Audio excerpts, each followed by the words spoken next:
मन चंगा तो कठौती में गंगा।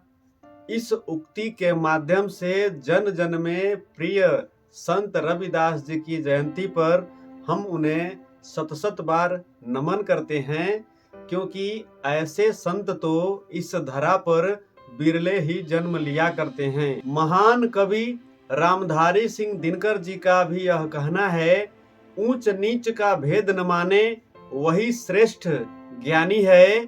दया धर्म जिसमें हो सबसे वही पूज्य प्राणी है। जय श्री कृष्ण साथियों, जैसा कि आप सभी जानते हैं कि हमारे इस समाज में जात व्यवस्था का कोई भी स्थान नहीं होना चाहिए। आज हम अपने इस छोटे से वीडियो में इस पर चर्चा करने वाले हैं। जहां तक मेरा यह मानना है कि समाज में जब मनुष्यों ने जाति व्यवस्था या वर्ण व्यवस्था को बनाया होगा तो उनका उद्देश्य यही रहा होगा कि समाज को बेहतर ढंग से संचालित किया जाए।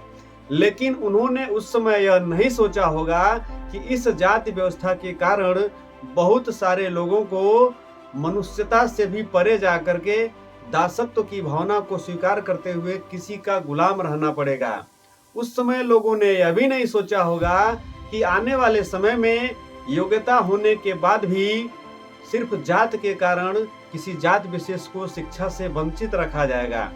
कारण चाहे जो भी हो, लेकिन आज के समय में इस व्यवस्था का कोई स्थान नहीं होना चाहिए, क्योंकि जब प्रकृति हम सभी को बना करके भेजती है तो एक समान ही भेजती है, जबकि जो मनुष्य हैं वह खुद ही हमें एक जाति या धर्म का नाम देते हैं। तो हम यह कैसे कह सकते हैं कि प्रकृति हमारे साथ भेद करती है। हमारे समाज में समय समय पर बहुत सारे संत हुए हैं जो जाति अर्थात वर्ण व्यवस्था को कदापि सही नहीं माने हैं।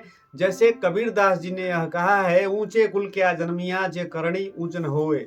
अर्थात किसी भी कुल में जन्म लेने का कोई मतलब नहीं है यदि आपका कर्म ऊंचा नहीं है। यहाँ तक कि राष्ट्र कवि रामधारी सिंह दिनकर जी ने भी अपने लेख रश्मि रथी में यह बताया है, पाते हैं सम्मान तपोबल से भूतल पर सूर, जाति जाति का शोर मचाते केवल कायर क्रूर। समय समय पर इस धरा पर जिन संतों का आगमन हुआ है उन सभी संतों ने एक सुर में यह कहा है कि आपका हृदय पवित्र होना चाहिए, आपकी जाति कोई विशेष मायने नहीं रखती।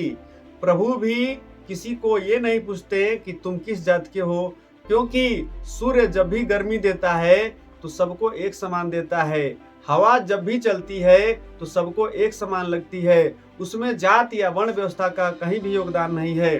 कह सकते हैं हम कि जो प्राकृतिक व्यवस्था है वह सबके लिए समान है, अर्थात इस धरा पर सभी मनुष्य एक समान है, इसमें कोई भी भिन्नता नहीं होना चाहिए। व्यवहारिक रूप से यदि देखा जाए तो यह कहा जा सकता है कि आधुनिक समाज में जो जाति या वर्ण व्यवस्था की सीमाएं हैं वह टूटी हैं, क्योंकि शिक्षा ग्रहण करना या शिक्षा देना पर किसी एक जाति का अधिकार नहीं है, अपितु सबका अधिकार बराबर है। देश की रक्षा करने का भार किसी एक जाति विशेष पर नहीं है, अपितु समाज के हर एक वर्गों पर है। व्यापार करने का अधिकार किसी एक जाति विशेष पर नहीं है, अपितु सब पर है।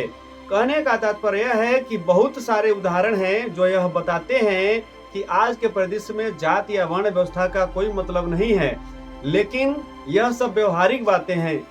कुछ सैद्धांतिक बातें ऐसी भी हैं जो हम सबको कड़वी लगती हैं, क्योंकि तथाकथित राजनीतिज्ञ और समाज को अपना एक विशेष बताने वाले कुछ लोग ऐसे भी हैं जो समाज के लोगों को जात में बांट करके और अपना सिक्का जमाना चाहते हैं। आज के इस वीडियो में बस इतना ही। यदि आपको मेरा यह वीडियो पसंद आया हो तो कृपया इसे लाइक, शेयर एवं कमेंट करें, और यदि चैनल पर आप नए हो तो कृपया इसे सब्सक्राइब करें। मिलते हैं एक अगले और बेहतर वीडियो के साथ, तब तक के लिए धन्यवाद।